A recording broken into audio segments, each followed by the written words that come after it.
किसी बागीचे में एक सेहतमंद मक्खी रहती थी। करीब ही एक मकड़ा भी रहता था।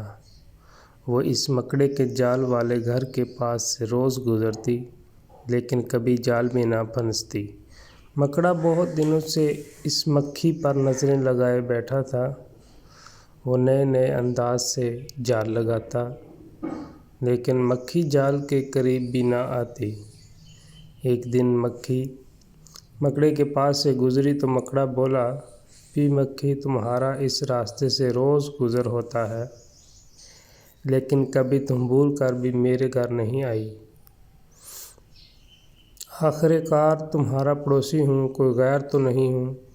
किसी दिन मेरे इस गरीब खाने को भी इज़्ज़त बख्शो। मकड़े की बात सुनकर मक्खी बोली, जनाब, किसी और को बेवकूफ़ बनाइए, मैं तो आपके जाल में आने वाली नहीं हूँ।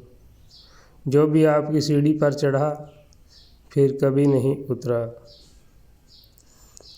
वाह भी मक्खी, मैं तो आपकी खातिरदारी करना चाहता था, वरना मेरा इसमें क्या फ़ायदा।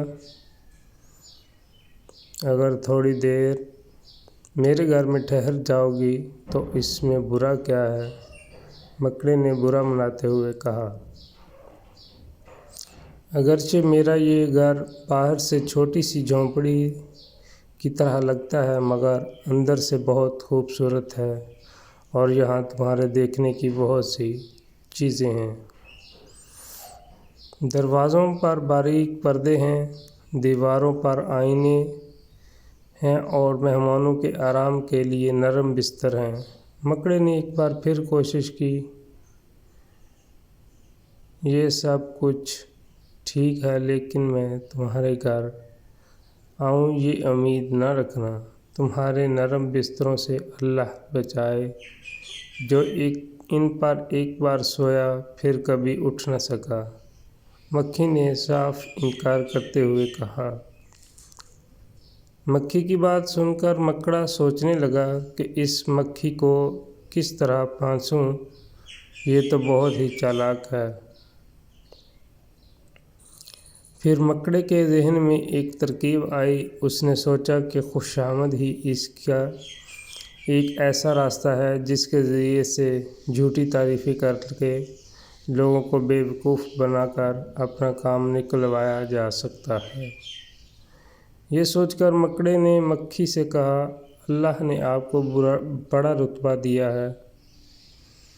जो एक नज़र आपको देखे आपका दीवाना हो जाता है। आपकी आँखें हीरों की तरह चमकती हैं और जो आपके सर पर ताज है बहुत ही खूबसूरत है। यह आपके चेहरे की कशिश, आपकी चमकदार जल्द और आपका उड़ते हुए आना, ये सब कितना दिलफरेब है। मक्खी ने जब मकड़े की खुशामद सुनी तो नरम पड़ गई और कहने लगी, मुझे वैसे तो आपसे कोई ख़तरा नहीं है और बार बार इनकार करना अच्छा नहीं लगता। आप इतना इसरार कर रहे हैं तो मैं आपका दिल तोड़ना नहीं चाहती। ये कहकर मक्खी अपनी जगह से उड़ी। जैसे ही वो मकड़े के पास आई, मकड़े ने उछलकर उसे पकड़ लिया। मकड़ा कई रोज़ से भूखा था। अब उसने आराम से बैठकर ज़रा सी देर में मक्खी को चट कर लिया। Thanks for watching.